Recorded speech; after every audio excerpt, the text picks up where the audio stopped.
안녕하세요. 사연 읽어주는 남녀입니다. 오늘도 와주셔서 감사드리며 그럼 오늘의 사연 바로 소개해드리겠습니다. 누군가 그러더라고요. 팔자 타령은 노력을 하고 싶지 않은 사람들이 하는 변명이라고요. 그런데 저는 아무리 생각해도 팔자라는 게 있는 것 같습니다.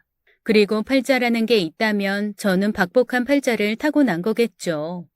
어렸을 때부터 그랬습니다. 잘 되던 가게가 제가 가면 그때부터는 손님이 안 들어오고 친한 친구들끼리도 제가 들어가면 꼭 뭔가 분란이 일어나서 친구들 사이가 나빠지곤 했습니다.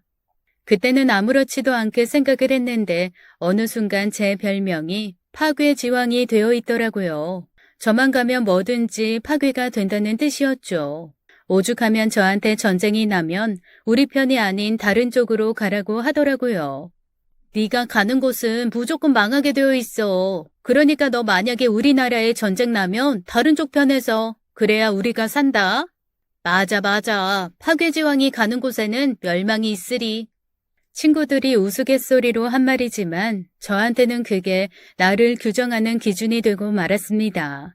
특히 아버지 사업이 망하고 엄마가 편찮으시면서 어쩔 수 없이 식구들이 뿔뿔이 흩어져서 살아야 하는 시기가 오면서 그 생각은 더 극에 달했습니다. 제가 중학교 2학년 때 집이 정말 쫄딱 망해서 저는 고모 집으로 갔거든요. 저희 고모는 시댁도 너무 잘 사는 집이었고 고모부랑 고모도 사업을 크게 하셔서 엄청 큰 부자였는데 제가 고모 집에 간 지 1년 만에 모든 사업이 다 부도가 나서 쫄딱 망하고 말았습니다. 그때 저는 마음속으로 생각했죠. 나는 정말 파괴의 신인가 봐. 내가 손대는 건 다 파괴되는 것 같아.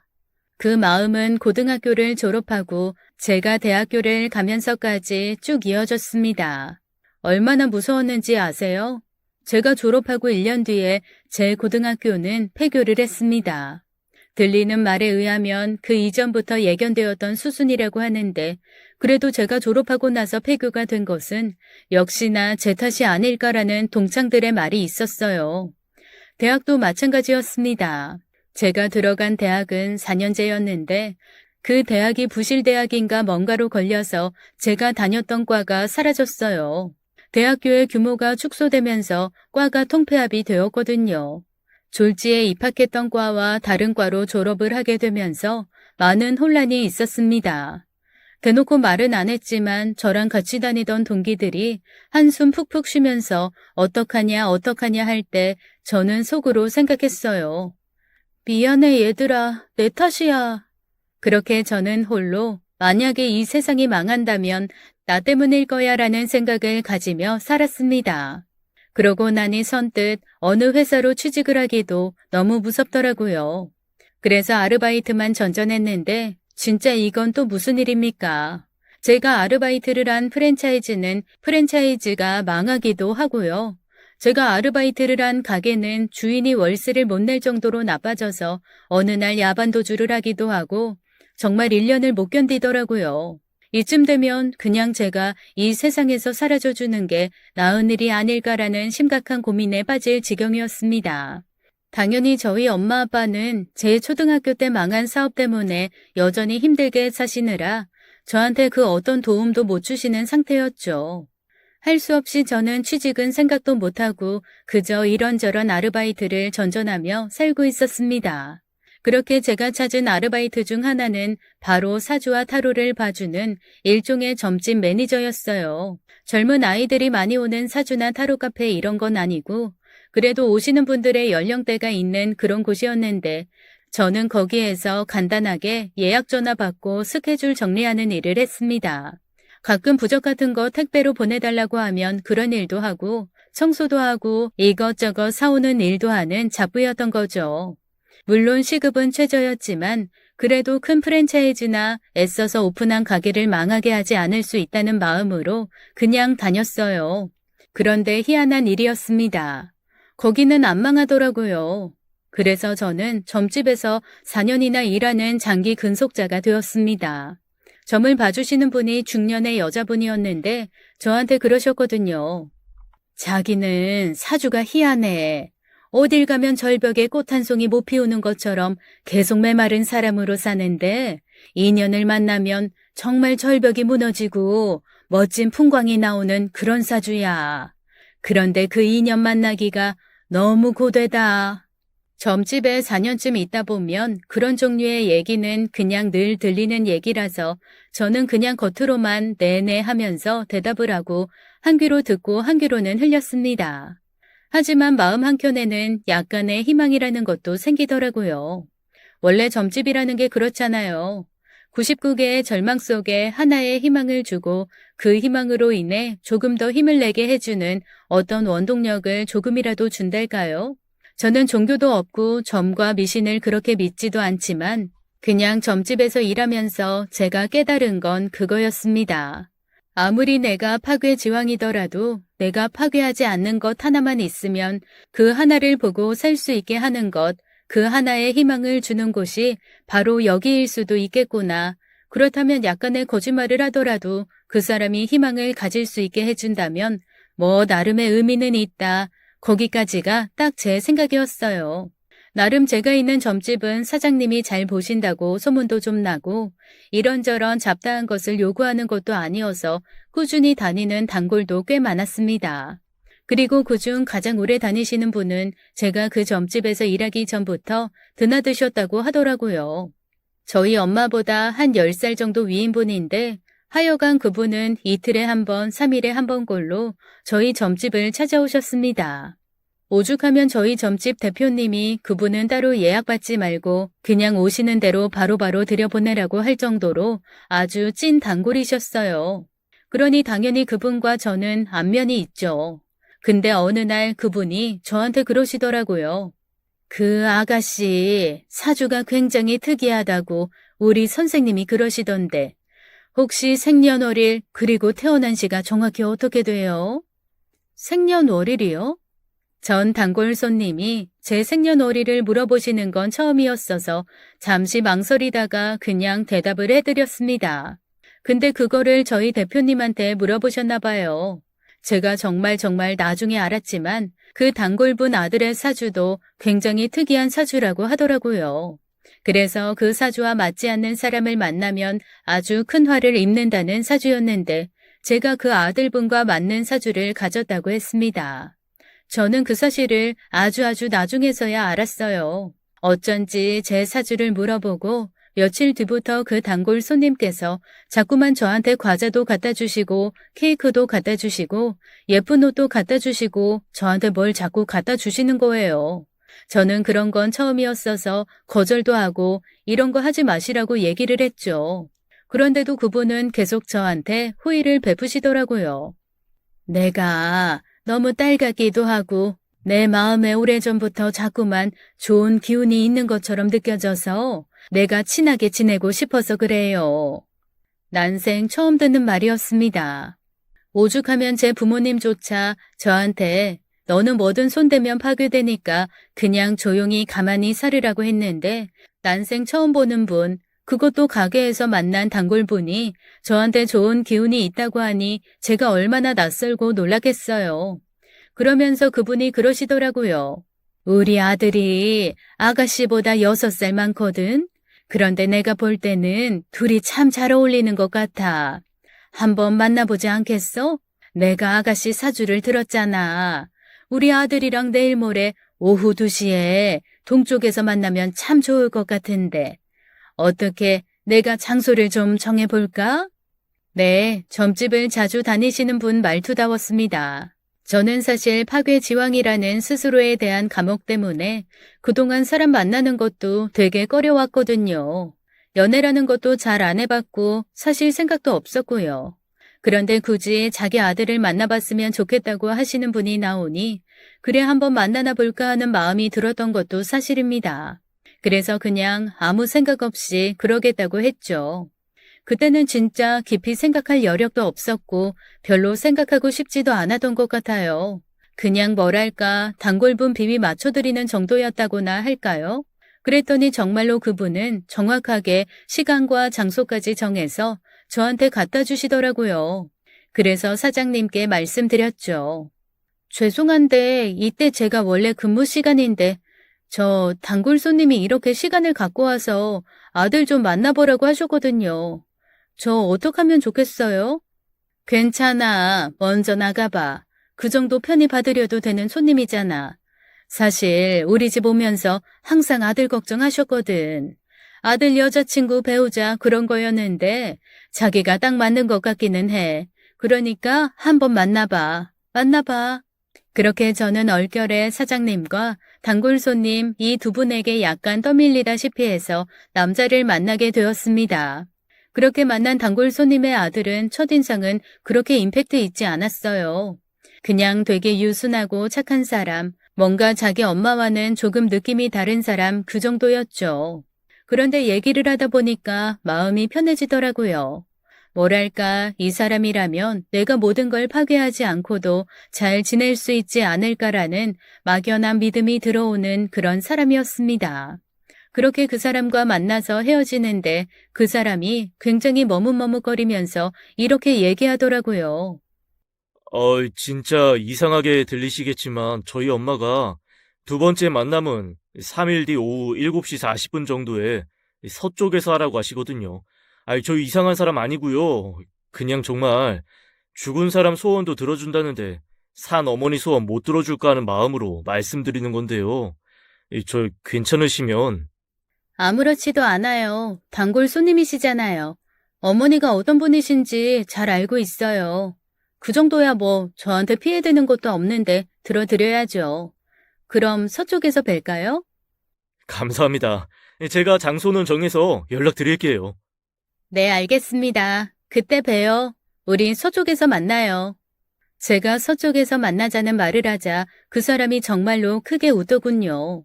그 웃음이 아주 좋은 미술 작품처럼 제 마음에 와서 확 박혔습니다.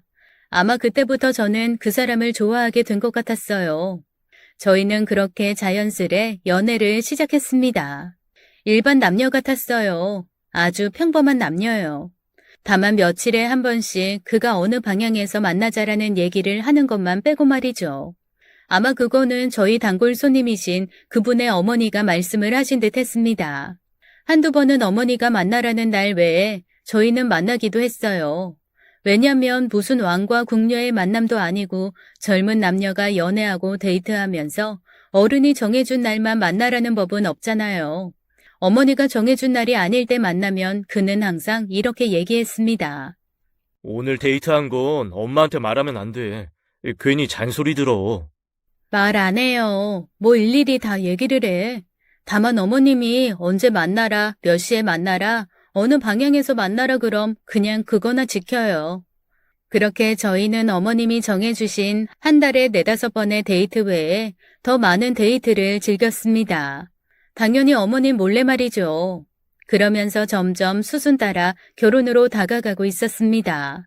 재밌는 건 제가 그 사람과 데이트를 하기 시작하면서부터 어머님이 저희 점집에 발길을 끊으셨다는 겁니다. 저희 대표님은 저 때문에 단골 하나 잃었다고 진담 반 농담 반 섞어서 말씀을 하시곤 했죠. 그러던 어느 날 어머님이 연락도 없이 불쑥 점심에 찾아오셨어요. 그리고는 선생님한테 뭔가 한참을 말씀하시더니 저한테 그러시더라고요. 선생님한테 내가 뭔가 말씀 하나 드려놓았다. 가서 잘 들어봐. 무슨 일인가 싶었죠. 선생님, 무슨 말씀하실 거 있다고.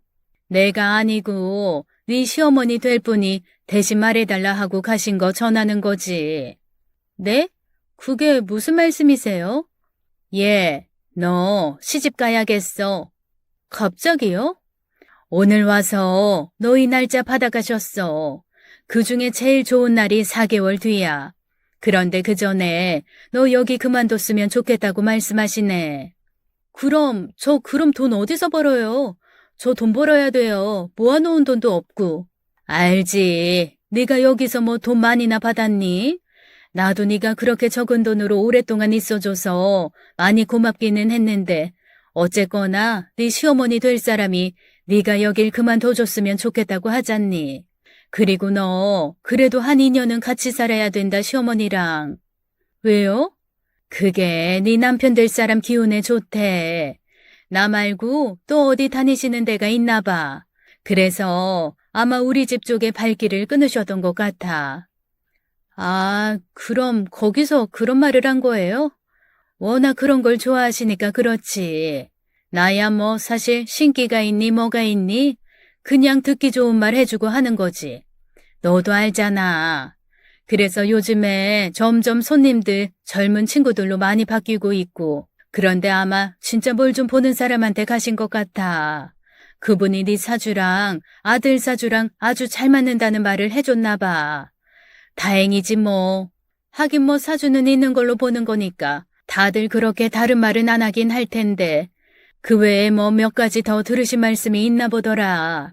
어쨌건 내가 다른 건 모르겠고 퇴직금까지도 좀 힘들지만 그래도 내가 너 4년간 애쓴 거 조금은 챙겨줄게. 수고했어. 고맙고. 좀 당황스러웠습니다. 어쨌거나 남들이 봤을 때는 우스운 직장일 수도 있겠지만 저한테는 나름 정들고 재밌었던 곳이었거든요.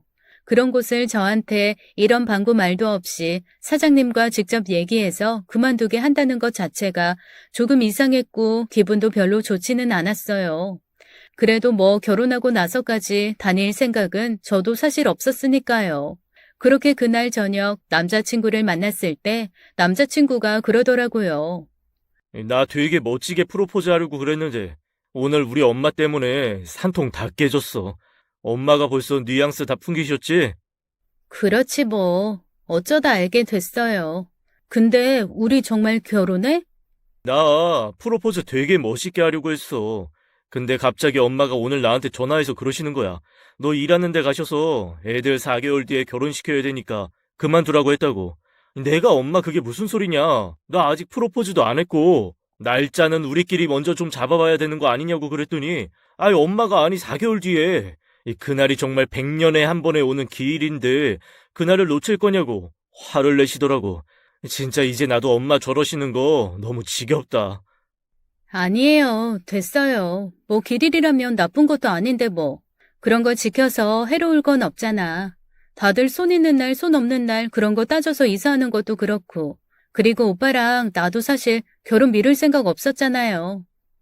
그러니까 나도 그냥 빨리 해야 된다고 생각해서 오늘은 프로포즈 하려고 그랬는데 프로포즈 해요. 나 그래도 프로포즈는 받을래.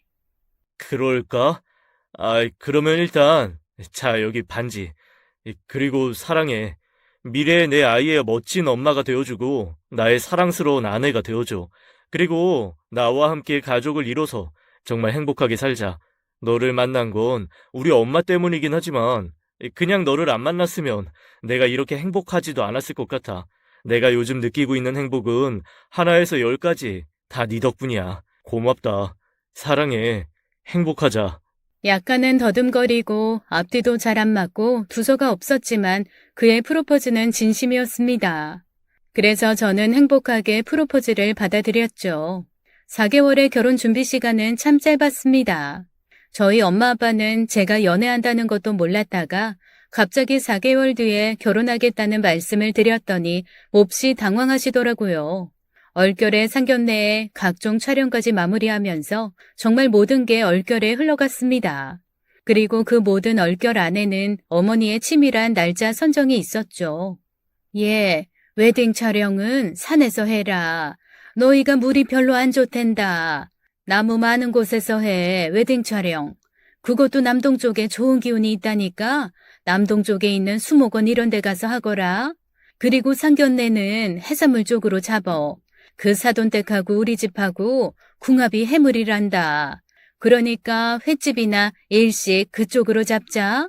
매사 모든 선택에는 어머님이 다니시는 점집인지 절인지 하여간 누군가의 입김이 계속 서려 있었습니다.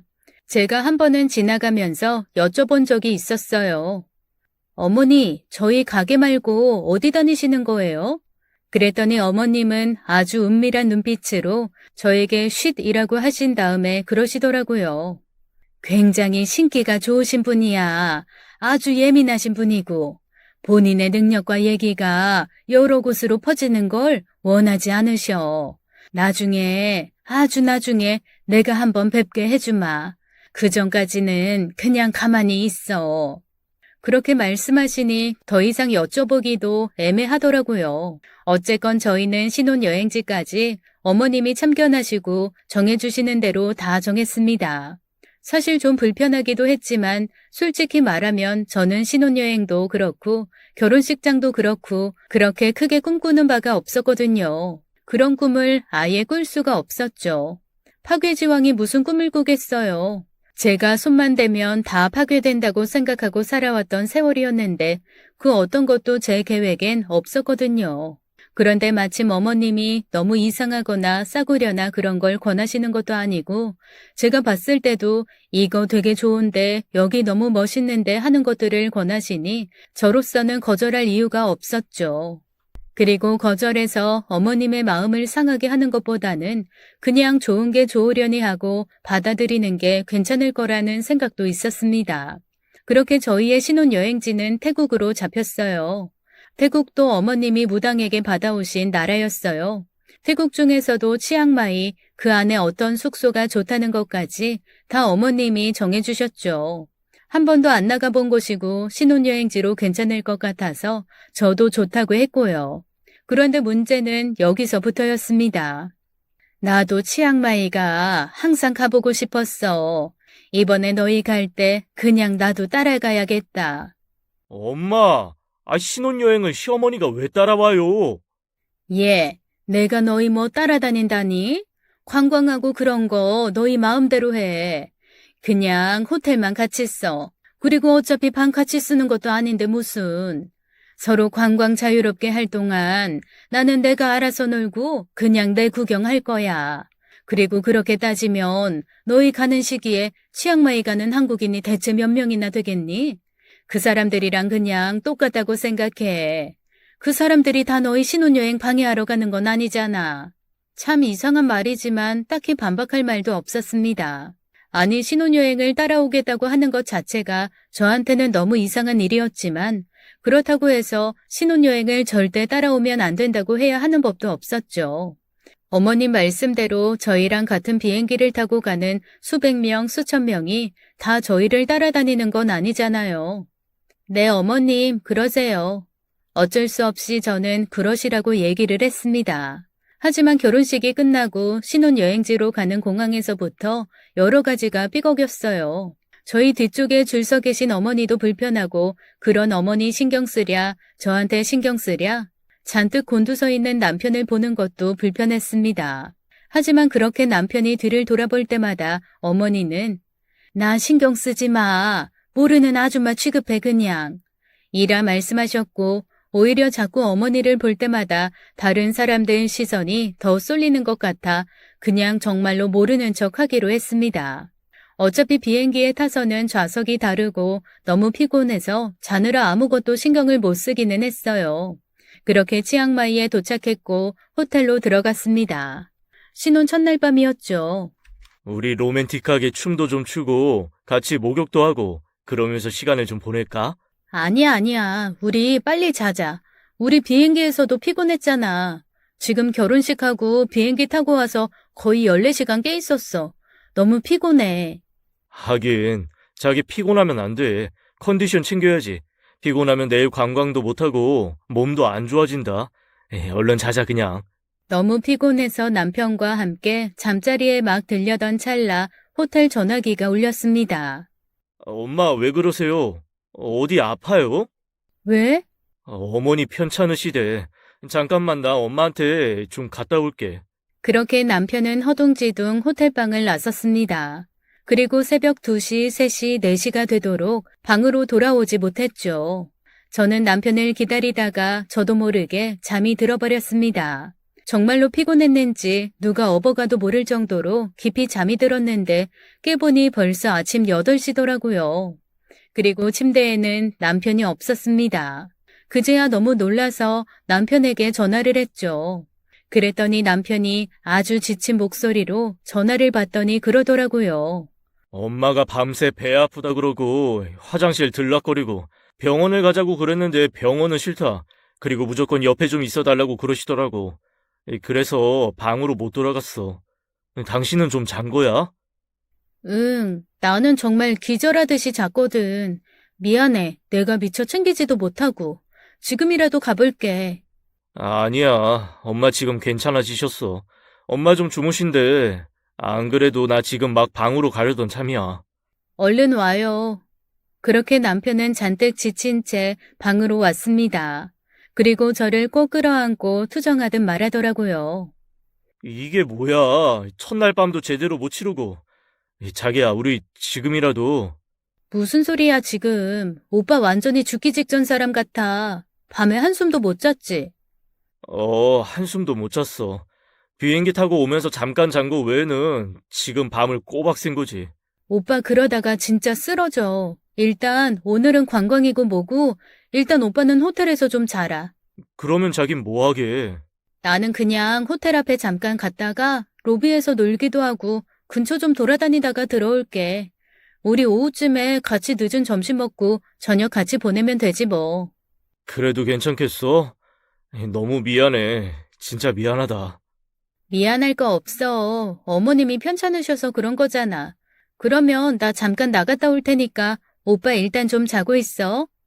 그렇게 저는 남편을 두고 호텔방을 나섰습니다.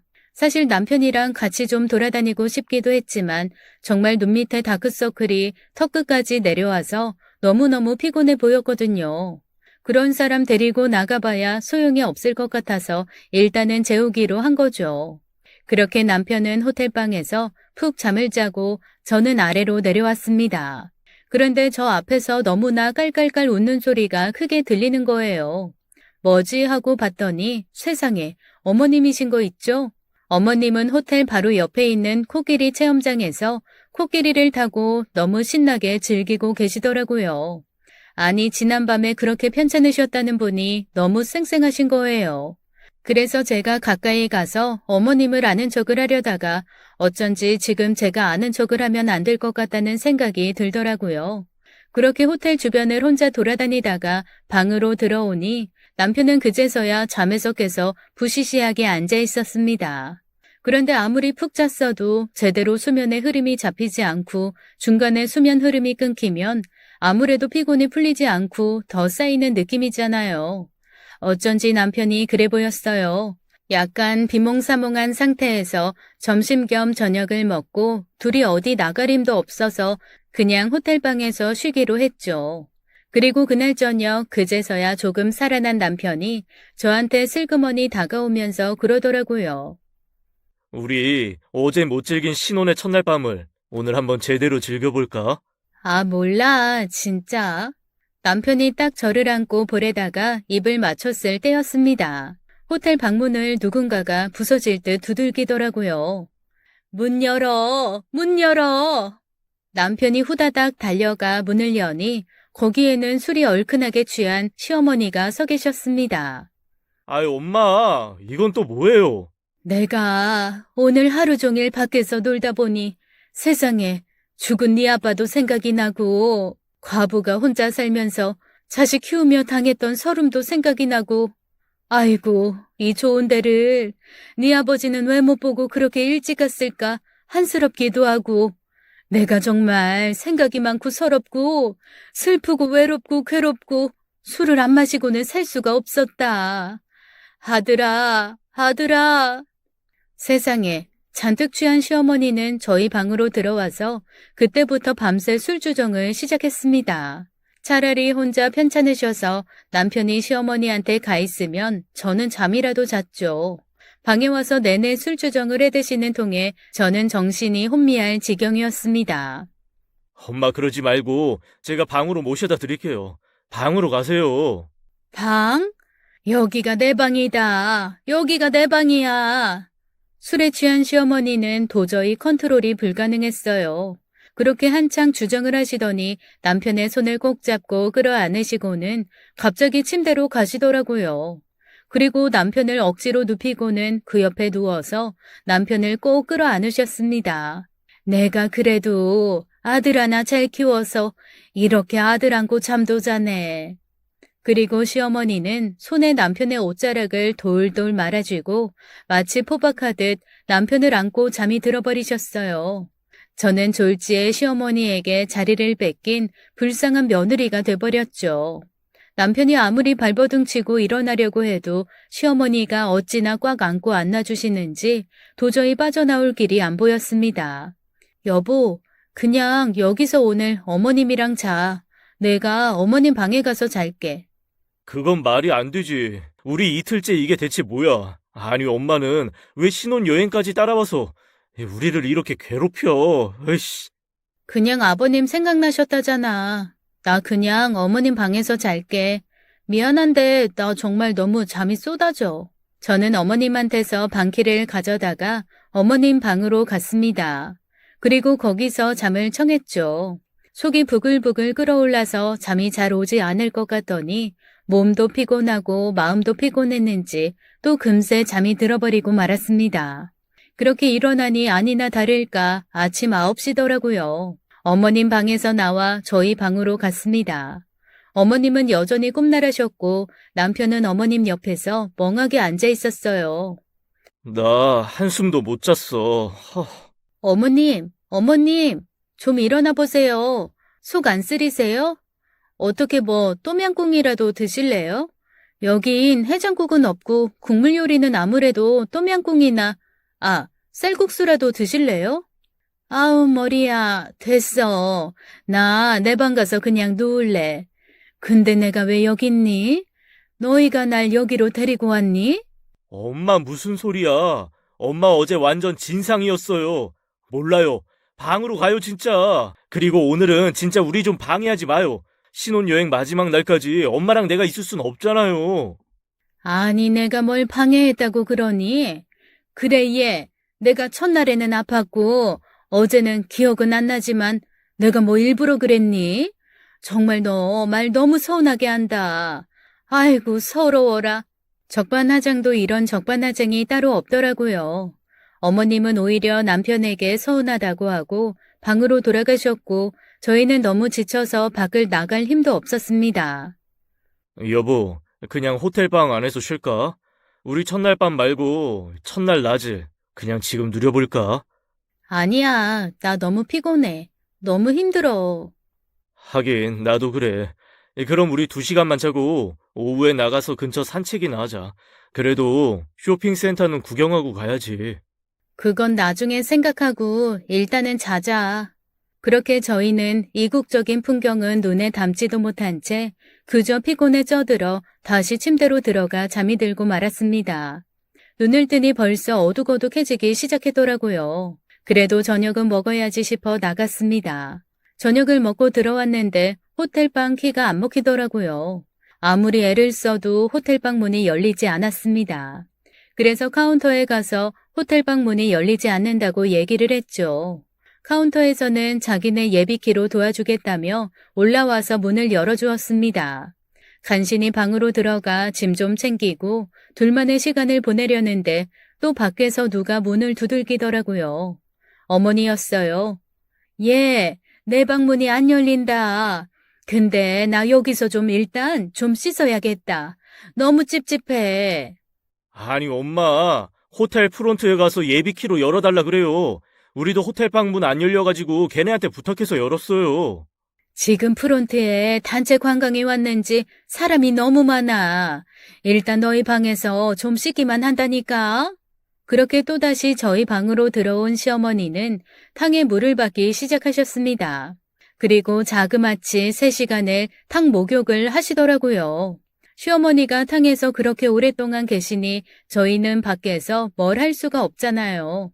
그래서 그냥 둘이 침대에 멍하게 앉아서 알아듣지도 못한 TV만 계속 보고 있었죠. 그렇게 3시간 동안 목욕을 하고 나오신 어머니는 저희한테 생글생글 웃으며 다가오셨습니다. 얘들아, 그래도 오늘이 마지막 날인데 우리 시간을 좀 같이 보내는 건 어떨까? 엄마, 마지막 날이니까 우리 둘만 보내야죠.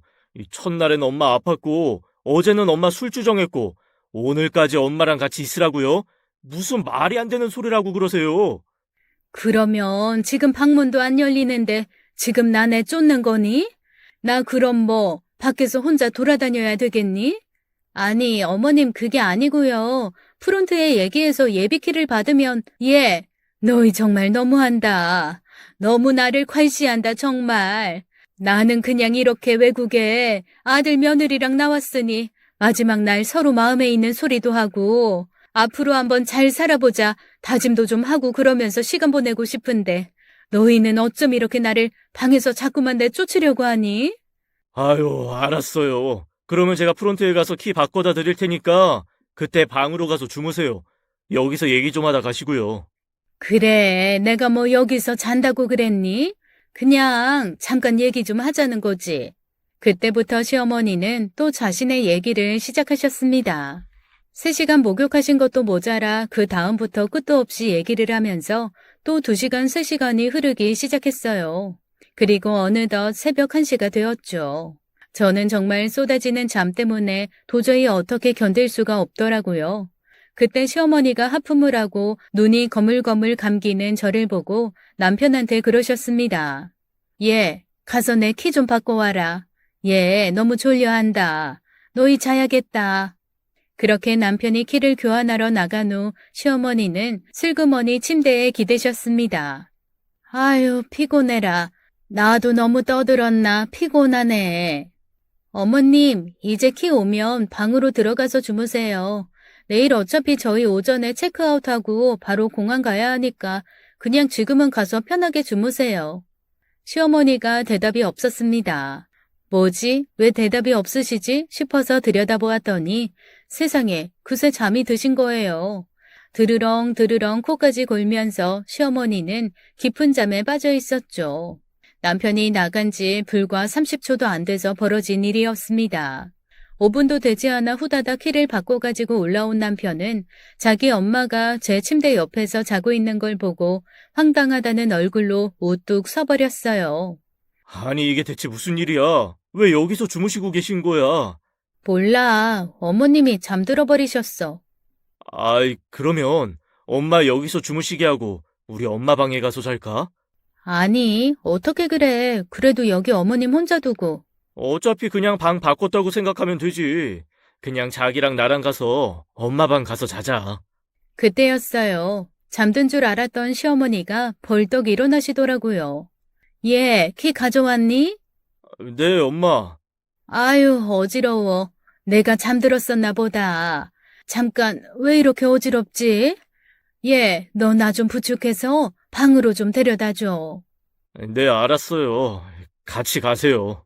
그렇게 남편은 시어머니를 부축하고 방으로 갔습니다. 그런데 시어머니한테 간 남편이 또 화문차사인 거예요. 안 오더라고요. 남편한테 슬그머니 문자를 했죠. 그랬더니 전화기도 놓고 가서 남편 핸드폰이 제 옆에서 울리더라고요. 방에 가서 제가 남편을 데리고 올 수도 없고 마냥 기다릴 수밖에 없었습니다. 그렇다고 시어머니 방으로 전화를 하자니 그건 또 남편이 왜 못 오냐고 채근하는 것 같고 영 마음이 불편하더라고요. 그렇게 앉아 있는데 또 미친 듯이 잠이 쏟아지는 겁니다. 결국 또 저는 그날 잠이 들었죠. 그리고 아침에 일어났더니 아니나 다를까 남편은 제 옆에 없었습니다. 아침 7시가 좀 넘은 시간이었어요. 또 이 사람 어머니 방에서 잤나 보네. 결국 우리는 신혼여행을 온 게 아니라 고행길을 온 것 같네라는 생각을 하며 저는 씻고 나왔습니다. 씻고 나왔더니 남편이 방에 들어와 있더라고요. 여보, 어제는 또 왜 못 들어왔어? 말도 마. 말도 하기 싫어. 엄마가 갑자기 울고불고 쌩떼 쓰면서 나는 아들을 벌써 잃은 것 같다. 내가 저 며느리를 사랑할 수 있을지 모르겠다. 네가 가운데서 잘해야 되는데 네가 벌써부터 나를 이렇게 서운하게 하면 나는 며느리를 이뻐할 자신이 없다. 이러는데 내가 얼마나 놀랐는지. 아니, 엄마가 예쁘다고 나한테 소개해준 사람인데 그게 무슨 말이냐고 그랬더니 뭘 횡설수설 이상한 말씀을 하시는 거야. 그래서 엄마 달래고 뭐하고 하다가 지쳐서 나도 그냥 잠들어 버렸어. 미안해. 대체 이게 우리 신혼여행인데 이게 뭐야? 그러게 말이야. 오빠, 나 사실 태국을 오긴 했는데 여기가 치앙마이인지 아니면 우리 집 안방인지 구분이 안 돼. 나 기억나는 건 침대밖에 없고. 그러니까 나도 그래. 뭔가 너무 피곤하고 힘들다. 그냥 빨리 집에 가서 자고 싶다. 결국 저희는 신혼 첫날 밤을 전혀 치르지 못한 채 한국으로 돌아왔습니다. 더 웃긴 건 태국으로 신혼여행을 간 건 저희인데 정작 저희 부부는 너무 피곤해서 호텔 주변 잠깐 나갔다 온 게 전부고 나중에 알고 보니 어머님은 코끼리 투어도 하시고 그 주변의 쇼핑센터 투어도 하시고 치앙마이 관광지도 다 둘러보셨더라고요. 이거는 원 저희가 태국 간 거를 시어머니가 쫓아오신 건지 시어머니 여행 가는 걸 저희가 쫓아간 건지 알 도리가 없었죠. 그렇게 집으로 돌아와 정말로 저희의 신혼생활이 시작됐습니다. 제가 워낙 모아놓은 돈이 없고 남편도 독립할 만큼 돈은 없어서 시댁에서 신접살림을 시작했어요. 어머님은 안방과 멀찍이 떨어진 꽤 넓은 방을 저희의 신혼방으로 주셨고 신혼방에는 화장실도 딸려 있고 베란다도 있고 약간 가운데를 닫아서 가둘 수 있는 중문도 있어서 그 문을 닫으면 한 집이 두 살림처럼 나눠지는 구조였습니다. 그래서 사실 합가하는데 큰 문제는 없는 집 구조이기는 했죠. 문제는 집 구조가 아닌 시어머니로부터 시작됐습니다. 시어머니가 정말 하루도 빠짐없이 매일 밤 뭔가 사건을 만들어서 저희 부부 사이를 떼어 놓으시는 겁니다. 처음에는 그 이유도 정말 다양했어요. 시어머니 방에서 귀신이 보인다는 이유도 있었고요. 잠자리가 사납다는 이유도 있었고 꿈자리가 무섭다는 이유도 있었습니다. 그 다음에 항상 전 보러 다니는 집에서 오늘은 세 식구가 함께 자야 이 집에 들어오는 애군을 막을 수 있다는 얘기를 하시면서 거실에서 다 같이 자리를 펴고 자게끔 하시기도 했죠. 한 번은 또 저한테 안 좋은 기운이 붙을 수 있는 날이라 남편이나 시어머니랑 떨어져 있어야 된다고 3일간은 남편이 제 곁에 오지도 못하게 시어머니가 끼고 계셨습니다. 그리고 또 며칠은 남편한테 악한 기운이 있어서 제가 다칠 수 있다는 핑계를 대시면서 시어머니가 저와 함께 계셨고요. 그리고 그 다음에는 저한테 어디 좀 같이 가자고 그러시면서 지방으로 저를 데리고 가셔서 3, 4일 정도 시어머니와 제가 여행도 아니고 관광도 아니고 그렇다고 누구를 만나는 것도 아닌 이상한 동행을 하고 오기도 했습니다. 그러고 나서 바로 남편은 또 출장을 갔고요. 그렇게 어영부영 하다 보니 거의 한 달을 저희 부부가 같이 있을 시간이 없었습니다. 대체 이게 무슨 일인가 싶었죠. 남편은 처음에는 엄마가 왜 이러는지 모르겠다고 의아해 하다가 나중에는 화를 냈고 그 다음부터는 무서워했습니다. 혹시 우리 엄마 좀 미치신 거 아닐까? 아니, 무슨 말을 그렇게 해. 그래도 어머님인데 뭔가 생각이 있으신 거겠지. 사실 저도 남편이랑 똑같은 생각이기는 했지만 미친 것 같다는 말을 제 입으로 먼저 하기는 좀 그렇더라고요. 남편은 몹시 혼란스러워 보였습니다. 아니, 근데 나도 잘 모르겠어. 워낙 결혼 전부터 미신이나 그런 거를 많이 믿긴 하셨는데 이렇게까지 심하시진 않았거든. 왜 저러시는지 정말 모르겠네. 이거 진짜 이상한 것 같아. 엄마 혹시 치매 아니야? 치매라는 게 꼭 뭔가를 까먹는 걸로 생기는 건 아니더라고. 내가 알아보니까 이상한 망상 같은 것도 치매의 일종이래. 결국 남편은 어머니 건강검진을 핑계로 치매 검사까지 강행했어요. 그런데 검사 결과 너무 멀쩡하신 거예요. 게다가 몸도 아픈 데가 단 한 군데도 없었습니다. 이 정도 건강한 거면 거의 40대 건강이라고 병원에서 칭찬을 할 정도였죠. 진짜 이상하네. 근데 엄마 대체 왜 그러시는 거지? 남편의 의아함은 점점 커져갔습니다. 그도 그럴 것이 한 달을 넘어가고 2달째가 됐는데도 시어머니는 어떡하든 저희가 한 방에서 잠을 자는 걸 막으시더라고요. 그 방법도 너무 다채로워서 이제는 어떤 핑계가 와도 저희가 놀라지 않을 정도로 다양한 핑계가 매일 나타났습니다. 그날도 시어머니는 자기가 며칠째 숨 쉬다가 과호흡이 온다며 너무 불안하다고 오늘 하루만 자기랑 같이 자자고 남편에게 빌고 빌어서 남편과 한 방에서 주무셨어요. 저는 혼자 방에서 뒹굴뒹굴 자다가 목이 너무 말라서 슬그머니 물을 마시러 나왔습니다. 그리고 그때 부엌 저쪽에서 뭔가 소곤소곤 통화 소리가 들리는 거예요. 시어머니였습니다. 방에는 남편이 자고 있으니 통화를 못하시고 나와서 전화 중이셨던 겁니다. 그런데 새벽 2시에 대체 누구랑 통화를 하시는 걸까 궁금해졌어요. 그래서 살금살금 다가가서 저도 모르게 엿들었죠. 그 통화 내용이 너무 충격이었습니다. 그래, 애 안 생기게 하려고 내가 아주 최선을 다해 막고 있어. 근데 너무 힘들다. 이렇게 방해하는 거. 더 이상 핑곗거리도 생각이 안 나고 너무 힘들어. 그래도 한 보름만 더 하면 되니까 해봐야지 뭐. 그 순간 저는 다리에 힘이 풀려 쓰러질 뻔했습니다. 너무 충격이었죠. 시어머니가 그동안 했던 그 모든 핑계는 저와 남편이 잠자리를 가지 못하게 하려던 시어머니의 계략이었던 거였습니다. 너무 놀라서 저는 손에 들고 있던 컵을 떨어뜨렸고 그 바람에 방에서 자고 있던 남편과 밖에서 통화 중이던 시어머니까지 우르르 삼자 대면을 하게 되었어요. 아니, 이 시간에 너 왜? 어머니, 왜 나와 계세요? 컵, 당신 괜찮아? 안 다쳤어? 어머니, 지금 통화하신 내용 다시 한번 말씀해 주세요. 아니, 내가 무슨 통화를 했다고 그러니? 저 똑똑히 들었어요. 어머니 누구랑 통화하신 거예요? 통화 내역 좀 볼 수 있을까요? 아니, 너는 지금 시어미 말을 안 믿는 거니? 시어미를 취조하는 거야, 뭐야? 뭔가 이상하다고 생각했던 남편이 어머님 손에서 전화기를 뺏었습니다. 그리고 최근 통화 내역을 보더라고요. 엄마, 이 연하 선생이라는 사람, 엄마가 혹시 맨날 가서 만난다는 그 무당 아니야? 그 사람이랑 방금까지 통화했네. 무슨 얘기를 한 거예요? 아이, 다 그 선생님이 하실 얘기가 있어서 이 새벽에 시간 맞춰서.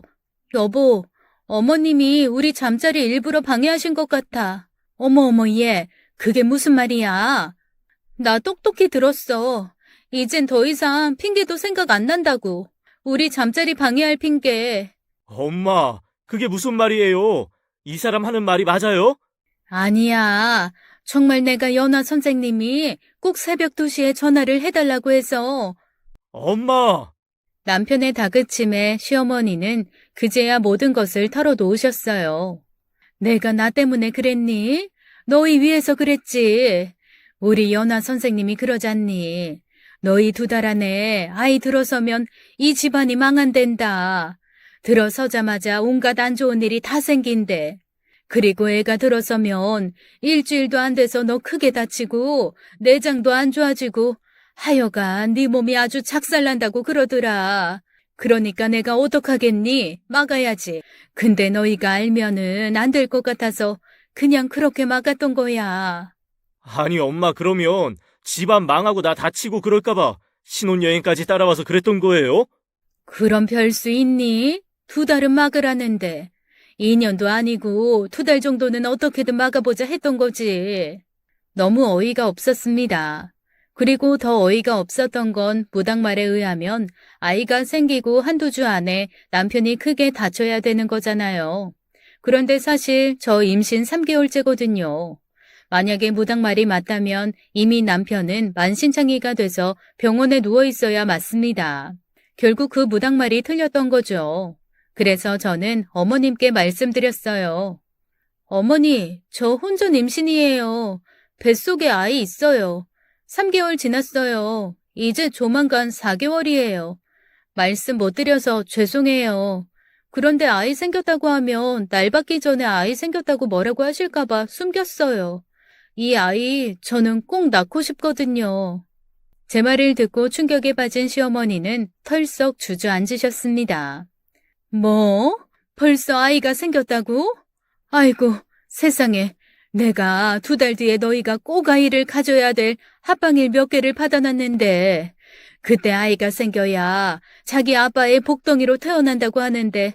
엄마, 그 말을 아직도 믿어요? 그 무당이 그랬다며. 아이가 생기면 한두 주 안에 내가 크게 다치고 내상도 입고 팔다리도 부러진다고. 나 지금 다 팔다리 붙어 있고 내상 안 입었잖아요.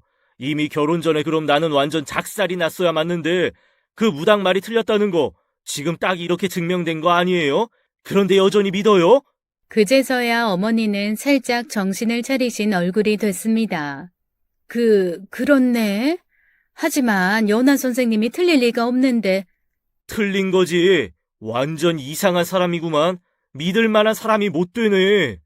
어머니, 어쨌거나 저는 아이를 가졌고 이 아이 낳을 거고요. 이제 더 이상 그런 무당말 믿지 마세요. 저희 어떻게 보면 어머님이 그런 걸 믿었기 때문에 서로 만나고 이렇게 결혼까지 했지만 사실 그것보다는 저희 둘이서 서로 마음 맞고 행복하게 잘 살고 있는 거 그게 더 중요한 거 아니겠어요? 제 말을 듣고 어머니는 많은 생각이 오가는 듯 얼굴이 착잡해지셨어요. 그리고 저한테 물어보셨죠. 그래서 그 애가 언제쯤 생겼니? 대충 날짜는 기억나니? 그건 또 왜요? 어디 가서 또 사주 보고 오게요? 아이, 됐어요. 필요 없어. 나 앞으로 엄마가 그런 얘기하면 엄마 안 볼 거예요. 그렇게 버럭 화를 내고 남편은 제 손을 잡고 방으로 들어가 버렸습니다. 그리고 그날 이후 시어머니는 저희 눈치를 살살 보시며 아무 말도 못 하시더라고요. 그렇게 10달이 차고 아이가 태어났습니다. 그런데 아이가 태어난 이후로 남편 일이 너무 잘 풀리는 거예요. 계약직이었던 것도 정규직으로 전환이 되고요. 연봉도 크게 오르고요. 그리고 평소에 남편이 하고 싶었던 일로 부서도 옮기게 되었습니다. 우리 손주가 복덩이네, 복덩이. 어쩜 저렇게 일이 술술 잘 풀려? 우리 아들 일이 아주 순탄대로야. 어머님, 그래도 저는 어머님이 우리 아들 사주 보면서 여기저기 맞추는 거 싫어요. 예, 이제 나 그런 거 안 믿어. 내가 믿은 거는 너희들 연결해 준 거 딱 거기까지였던 것 같아. 그리고 내가 안 그래도 너한테 사과할 겸 뭐 하나 준비해놨다. 뭔데요? 애도 태어났고 너희 분가해줘야지. 새 식구 오순도순 행복하게 사주며 팔자며 그런 거 생각 없이 그래도 살아야 되지 않겠니? 내가 크게는 못하고 그래도 방 2개랑 화장실 하나 있는 깨끗한 아파트 하나 사놨다. 거기로 조만간 이사해. 아내 살림이랑 다 잘 넣어줄 테니까. 그렇게 어머님은 저희에게 새 집을 사주셨고 저희는 분가를 할 수 있었습니다. 그 이후로 어머니는 한 번도 무당을 찾아가지도 않으셨고 점도 보지 않으셨어요. 그리고 지금은 이렇게까지 말씀하십니다. 그냥 서로 잘 맞는 사람끼리 사랑하면서 열심히 사는 거, 그러면 복이 와. 너희는 복 받을 거야. 어차피 저도 남편도 애시당초 그런 것들을 믿지는 않았지만 어머니 맘 편하시라고 순종했던 거였으니까요. 지금 와서는 어머니도 그때를 떠올리시며 민망해하시곤 합니다. 생각해보면 누군가의 팔자와 복을 미리 예상한다는 것이 어리석은 건데 워낙 의지할 곳이 없으니 무작정 믿은 것 같다고 저한테 너무 미안하고 또 그래도 반발하지 않고 잘 따라줘서 고마웠다고 하시더라고요. 그런 어머니의 말씀이 저는 정말 반가웠습니다. 그래서 진짜 그 말씀대로 사랑하면서 열심히 살려고요. 사실 인생 그게 전부 아닌가요? 지금까지 사연 읽어주는 남녀였습니다. 끝까지 함께 해주신 여러분 감사드리며 저희는 다음 사연으로 돌아올게요. 감사합니다.